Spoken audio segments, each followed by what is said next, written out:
Kementerian Pendayagunaan Aparatur Negara dan Reformasi Birokrasi menerbitkan surat edaran terkait sistem kerja aparatur sipil negara dalam tatanan normal baru. Namun hal ini harus sesuai dengan protokol kesehatan.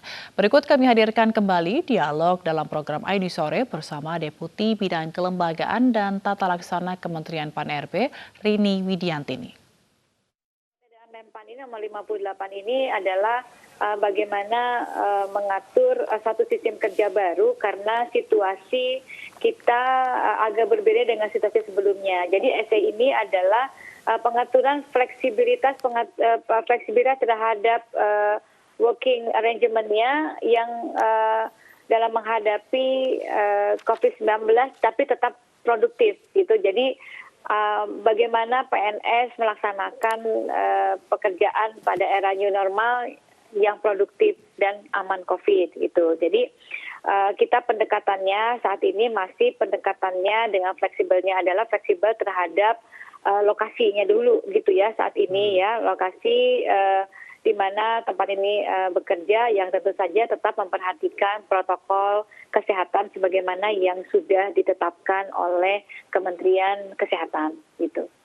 Baik, artinya penyesuaian lokasi tempat bekerja antara ada yang bekerja di kantor, kemudian ada yang bekerja di rumah, begitu Bu ya? Betul. Kemudian nanti pembagiannya seperti apa Bu? Adakah kriteria khusus yang ditetapkan bagi para ASN yang siapa saja yang bekerja di rumah? Indikator apa saja Bu yang menjadi pertimbangan itu Bu? Ya, jadi pada prinsipnya sebetulnya berdasarkan PP nomor 53 semua ASN itu memang sebetulnya harus bekerja di kantor sebenarnya gitu. Jadi pada prinsipnya surat edaran ini adalah mengingatkan bahwa ya kita sebetulnya kita bekerja di kantor, hanya saja pada beberapa wilayah tertentu ternyata tidak bisa dilakukan bekerja di kantor itu. Jadi terpaksa harus dilakukan dengan bekerja dari rumah gitu.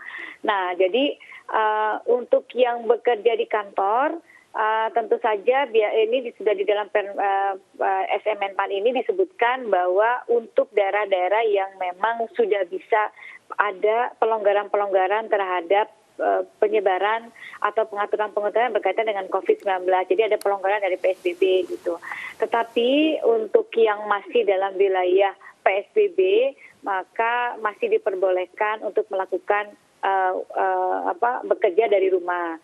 Nah, namun demikian, apa sebetulnya kriteria-kriteria yang bekerja dari rumah itu tentu saja berpedoman kepada PP nomor 41 yang berkaitan PP nomor 21 terkait dengan masalah pembatasan untuk wilayah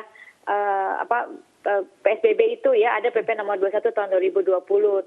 Nah, kemudian setelah itu para pejabat pembina kepegawaian diminta untuk melakukan seleksi atau pengaturan bagaimana pegawainya bisa bekerja di rumah atau bekerja di di kantor.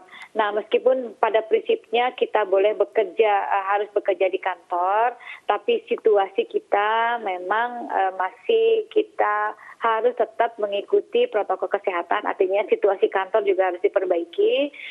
Namun demikian ada beberapa hal yang memang kita membolehkan masih bekerja di rumah. Salah satu kriterianya adalah dengan jenis pekerjaan pegawai ya. Kalau memang jenis pekerjaan pegawai memang harus face to face ya, memang dia harus di pelayanan harus face to face, memang dia harus ke kantor.